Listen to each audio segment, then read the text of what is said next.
జగన్మోహన్ రెడ్డి గారు పెట్టినట్టు 3 రాజధానులు కరెక్టా? లేదు అంటే చంద్రబాబు నాయుడు గారు ఒక రాజధాని అంటున్నారు కదా, ఇది కరెక్ట్ అంటారా? ఇది ఒకటే దాన్ని సర్జరీ చేయపోయాడు. 3 రాజధానులు యాడ్ చేస్తాడమ్మా ఆయన. ఒకదాన్నే చేయలేకపోయాడు, ఇంక 3 ఏం చేస్తాడు? లోకేష్ గారి గురించి ఏం చెప్తారండి? మరి మీ మంగళగిరి నియోజకవర్గానికి లోకేష్ గారిని గెలిపించుకున్నారు కదా, ఆయన పనితీరు ఎలా అనిపిస్తుంది? బాగానే ఉంది పరిపాలన ఇప్పుడు ఆయన్ని, బాగానే చేస్తున్నాడు. గతంలో ఆయన కూడా చాలా విమర్శించారు, అసలు ఆయన రాజకీయ పరంగానే పనికిరాడు అని అన్నారు కదా. విమర్శించిన వాళ్ళకి ఇప్పుడు ఆయన పనితీరు మీరు చూస్తున్నారు కదా, ఏం చెప్తారు? అందుకే అక్కడ గెలిపించారు ఇప్పుడు ఆయన్ని. మంగళగిరి ప్రజలకి ఏ కష్టం రాకుండా చూసుకుంటాను అని చెప్పేసి లోకేష్ గారు ఏ మీటింగ్లో అయినా సరే అదే మాట చెప్తారు కదా.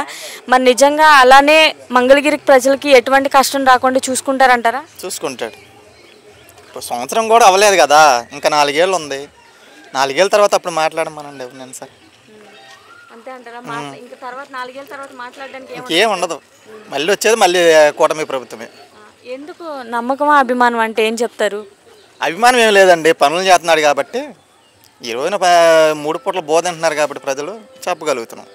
అప్పుడు ఏడున్నాయి పనులు, ఏడున్నాయి? ఏం పని చేస్తారు మీరు? నేను వాటిలో మాస్టర్న్నాను. మరి ఇప్పుడు ఈ ప్రభుత్వం వచ్చిన తర్వాత పేదలకు అండగా ఉండే ప్రభుత్వం ఏది అంటే ఏం చెప్తారు? ఇదే తెలుగుదేశం ప్రభుత్వం. డిప్యూటీ సీఎం పవన్ కళ్యాణ్ గారి గురించి ఏం చెప్తారు? ఆయన గురించి చెప్పాలంటే మాటలు ఉండవమ్మా. ఆయన గురించి చెప్పడానికి ఏం లేదు ఇక. మరి అంత మంచి ఆయన మీద ఎందుకు విమర్శలు చేస్తున్నారు? ఒకవైపు రోజా, అలాగే తెలంగాణ కేసీఆర్ కూతురు కవిత, ఎందుకు ఇలాగ ఆయన మీద విమర్శిస్తున్నారు? విమర్శించారు కాబట్టి ఇంట్లో కూర్చున్నారు. ఇప్పుడు వెళ్ళి విమర్శించుకుంటుంటే గెలిచేవాళ్ళు ఏమో. విమర్శించారు కాబట్టి ఇప్పుడు ఇంట్లో కూర్చున్నారు వెళ్ళి.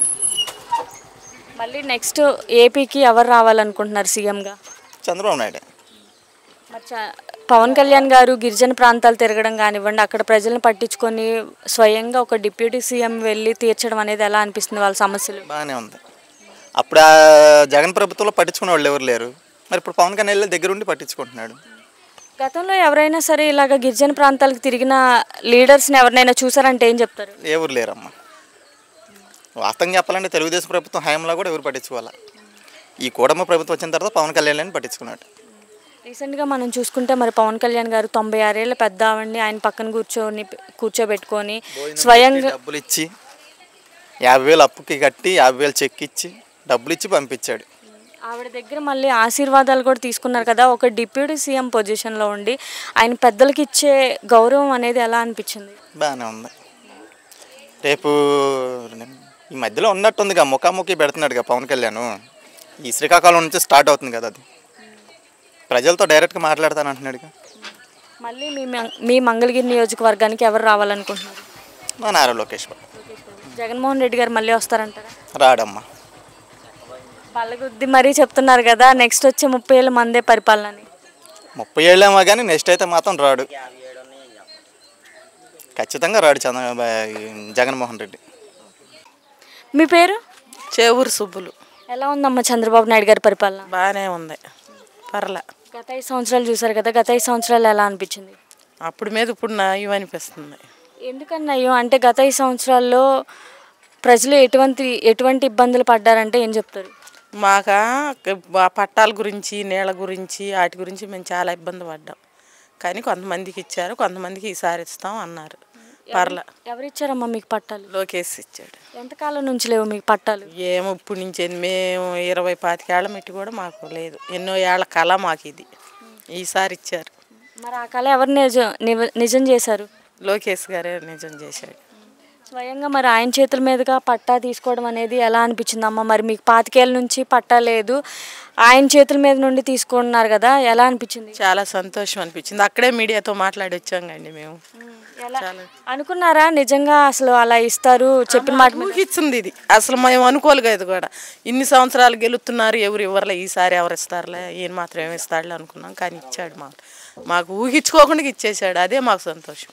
సంవత్సరం తిరగకుండానే చీర జాకెట్ పెట్టి పసుపు కుంకుమ పెట్టి మరి పట్టాలు అందజేస్తా అన్నారు. నిజంగా మాట మీద నిలబడి అలానే చేశారా? అవును, చీర జాకెట్ పసుపు కుంకుమ ఇచ్చి పట్టాగా ఇచ్చాడు, నిలబడ్డాడు మాట మీదే. మరి 25 ఏళ్ళ నుంచి ఇంటి పట్టాలు లేని వాళ్ళకి మరి జగన్మోహన్ రెడ్డి గారు ఎందుకు పట్టించుకొని మరి మీలాంటి వాళ్ళకి పట్టాలు ఇవ్వలేదమ్మా? మరి మీరు కళ అని అంటున్నారు, 25 ఏళ్ళ కళ అని అంటున్నారు కదా. ఏమోనండి వాళ్ళ సంగతి మనకి వాళ్ళకి ఇవ్వాలనిపించిందో ఇవ్వకూడదు అనిపించిందో ఇంకా అవి అయితే మా తెలియదు. మా కాలం మాత్రం లోకేష్ గారు నెరవేర్చాడు ఇంకంతే. గత 5 సంవత్సరాల్లో మరి జగన్మోహన్ రెడ్డి గారు నేను ప్రజలకు మంచి పరిపాలన చేశాను, మంచి చేశాను అని చెప్పి ఆయన అంటున్నారు కదా. ఏండి మంచి చేశాడో చెడు చేశాడో తెలియదు. నేను మున్సిపాలిటీ జాబ్ చేస్తా. నాకు మా ఆయన చనిపోయాడు, పింఛన్ లేదు. పింఛన్ 12 ఏళ్ళకి పైన ఉంటే పింఛన్ పెట్టినారు. సరే మా ఆయన చనిపోయాడు, పిఎఫ్ డబ్బుల గురించి కానీ ఆయన డబ్బులు మరి పిఎఫ్ కట్ చేస్తారుగా, మరి ఆ డబ్బులు పడాలిగా. 2 సంవత్సరాలున్నర అయింది. అస్సలు ఆయన ప్రభుత్వంలో పట్టించుకోరా. ఇప్పుడు మరి లోకేష్ గారు ఏమైనా పట్టించుకుంటాడో పట్టించుకోడు. అప్పులు ఉన్నాయి, మా ఆయనకి బాగోలేని నేను ఒక్కదాన్నే. మరి ఇవన్నీ ఉన్నాయి. ఎవరి కాడికి వెళ్ళాలి? మున్సిపాలిటీ ఆఫీస్ చుట్టూ సంవత్సరంన్నర తిరిగి ఎవరు పట్టించుకోవాలి. మరి అప్పుడు జగన్మోహన్ రెడ్డి గారు చేసినట్టు మరి మాకు ఈయన కూడా లోకేష్ గారు చేస్తాడో మాకు న్యాయం, లేకపోతే లేదు. ఎవరికి చెప్పాలో నాకైతే తెలియదండి. 2 సంవత్సరాల 3 నెలలు మా ఆయన చనిపోయి కనీసం మా ఆయన పిఎఫ్ డబ్బులకి దిక్కు లేదండి. ఎవరికి ఆఫీస్ చుట్టూ తిరిగా. మున్సిపాలిటీ ఆఫీస్లో పనిచేసే మాకు చీపర్స్ నేను. మరి మాకే చేయట్లా వాళ్ళు, మరి ఇంకెవరికి చేస్తారు? ఎవరికి చేస్తారండి? ఎలా అనిపిస్తుందమ్మా మరి మీ మంగళగిరి నియోజకవర్గానికి లోకేష్ గారిని గెలిపించుకున్నారు కదా? గెలిపించుకున్నామని అందుకే ఇప్పుడు మీరు చూపిస్తారని అడుగుతున్నానండి. లేకపోతే పట్టాల గురించి అది చెప్పాను, మాకు సంతోషం అండి. మరి ఎన్నో ఏళ్ల కాలం నెరవేర్చాడు. మరి మేము మున్సిపాలిటీ పని చేస్తాను. మా ఆయన చనిపోయాడు 2 సంవత్సరాలు 3 నెలలు. మరి మాకు దిక్కు లేదు. మరి ఆఫీస్ చుట్టూ తిరిగాను.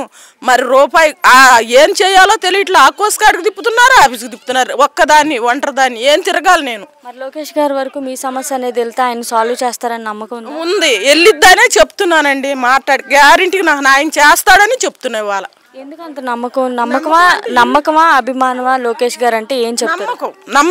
నమ్మకం మీద ఇన్ని చేసిన ఆయన నాకొక్కదానికి న్యాయం చేయిపోతాడని నమ్మకం.